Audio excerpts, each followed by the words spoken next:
You're listening to Mountain Heartbeat with Joe and Rosa Hopkins, proclaiming the gospel through word and through song. Hi, and welcome to Mountain Heartbeat. I'm Joe Hopkins. This week, Rosa continues her interview with Jamie Jeffries, writer and blogger from LetLifeLive.com. But those are horrifying statistics, absolutely horrifying. So yeah, in our country, we basically, it seems like there's a marketing aspect to the whole abortion thing too, because what you're saying doesn't sound anything like, as you say, what we're told. We're told that it's a woman's right, it's her body, she can choose. These are just a clump of cells, and we're not told, for example, that a baby can be aborted the day of. Can you because that is really hard to even fathom. Can you tell us a little bit more about how that can happen, how often that happens, where it happens?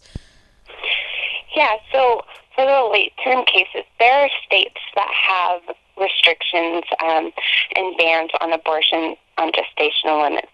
For example, I'm in Arizona.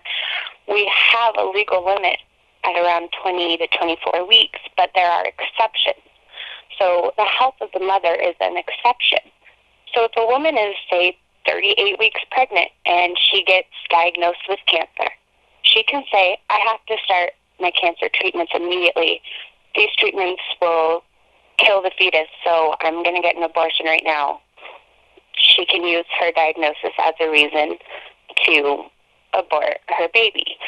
There are states that don't have restrictions. States like New Mexico, I believe, you can abort up until the day of birth on a whim. So people don't really realize that actually happens, but it really does. I know there was a woman this past year who was pregnant with twins, 36 weeks along. She went through with termination on both of them.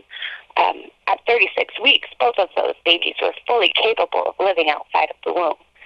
And I don't know her personally, so I don't know what her personal justification was for that. But she doesn't legally need one. So I don't know all of the states where it's allowed. I know that there's a lot of states that have those 20-week pain-capable sort of restrictions. But again, all of these laws have exceptions for the 1%. So if a woman claims that her pregnancy is from rape and she decides at 36 weeks, well, she doesn't want that rape baby, she can have a termination because she's within that exception. So even the states where laws protect children in later gestation, there's still exceptions and loopholes around them. Mm-hmm. And as far as the information, do you have any idea why somebody would choose to abort that close to when the child would have been born instead of adoption or some other solution? I've heard people say that adoption would be too hard, that they wouldn't be able to have a baby and then give away a baby. So if they have an abortion, they don't have a baby in their mind. They're not holding a baby. They're not giving away anything. They're not losing anything.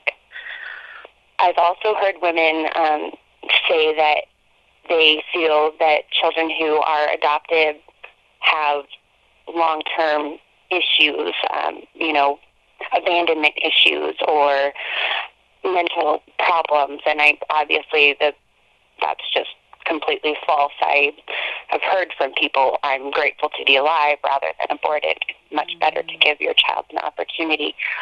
But women come up with a lot of crazy things in their own mind, and none of them are good excuses to me, but, they vary based on a woman's situation. I know women who have gotten late-term abortions out of spite, where they've gotten in a fight with their significant other and said, well, if you're going to do that, I'm going to do this. And they've gone through with a late-term abortion just to make their partner angry. And they can do that. Obviously, men have no rights over their children before birth. So I've seen that one happen a few times, actually. And that's especially saddening to see, just because, like you said, why not choose adoption? Well, there are late-term terminations that happen when the father is standing there saying, I will take my baby, I will care for my baby, and the woman says, no, you won't. Yeah, that's. I do think that the debate overall, pro-life, pro-choice, is devoid of factual information. I think people do try to make it a you against or an us versus them sort of thing, where well, that's your opinion or that's what you think. But as you're saying, no, the facts actually point to a very grisly, barbaric thing that happens every single, well, twice a minute. And it would seem that as one of the, first world countries in the world, that we would have a better way than this. It's absolutely shocking. And as far as and especially the late term abortions, because at that point all of the excuses sort of fly out the window, because they talk about viability so often as well. If a baby's dependent on me, well, then I can abort. But at that point, that child is viable. That child can feel pain. That child doesn't look like a clump of cells either. Looks like a fully formed baby. And we know from experience all the time that babies are born prior to 36 weeks and they live every day, all the time. And so you hear about the different ways in which that people have abortions and things. Like they'll have this pill that will flush it out, or they'll do certain things in the earlier stages. At these late stages, how are they doing that when it's a fully formed, full-size child? So for the later gestation abortion procedures, like you said, obviously medication is not going to do anything. These are surgical abortions, surgical procedures. A lot of times they will be a D&E, a dilation and evacuation. It is exactly what it sounds like. They forcefully dilate a woman using either tools like scalpels, forceps, aspirator tubes, vacuum tubes. They will insert these tools into the woman's uterus, and they literally, limb by limb, dismember these unborn children and pull them out piece by piece, because at this stage they're too large to pull out of the woman's body intact. Sometimes that does happen, where they'll dilate a woman so much that the baby will come out intact, and the clinic doesn't really mind that, because they sell that fetus for a higher price, because it has an intact calvarium, meaning the skull. But for the most part, it's limb by limb being torn out of the mother's womb, and then the skull or the calvarium is sort of crushed so that it can fit through the birth canal that's obviously not opened properly, because it's not supposed to be opened yet. So it's very rare that you'll get a fully intact child, but it does happen. And I mean, obviously people can look at these images and videos. You can find pictures and even videos of late-term abortions and watch them happen with your own eyes, and you see they are limbs, they are faces, these are pieces of children they surgically just dismember and remove. So that's how the late-term abortions are performed. And like you said, with viability, babies are surviving, as early as 21 weeks now. Mm-hmm. So if you're going to have a full, intense surgical procedure that requires, medication and tools being used and recovery time, why not just perform a cesarean and deliver a fully intact, alive child versus a piece-by-piece dead child? You're still having a surgery. You're still paying money for it. You're still going through the physical toll of the surgery. Why are you delivering a dead child versus a live one? There's something extremely wrong in the way that we're approaching this entire thing. That's plain, that's obvious to see.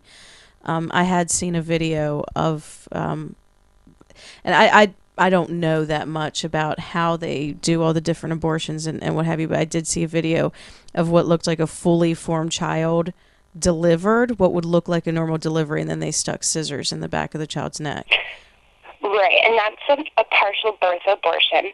That does still happen in America in a few select states. I believe the CDC stats said that it was somewhere around 600 per year. But I don't know if that's just I'm trying to remember if that's accurate, so don't exactly quote me on that. But you can find those stats on the CDC website of how these abortions take place, at what gestation, what procedure they do to have that. And partial birth abortions, they do still happen. They have to physically turn the baby into a breech position to deliver the body first and keep the calvarium, the skull, inside of the birth canal.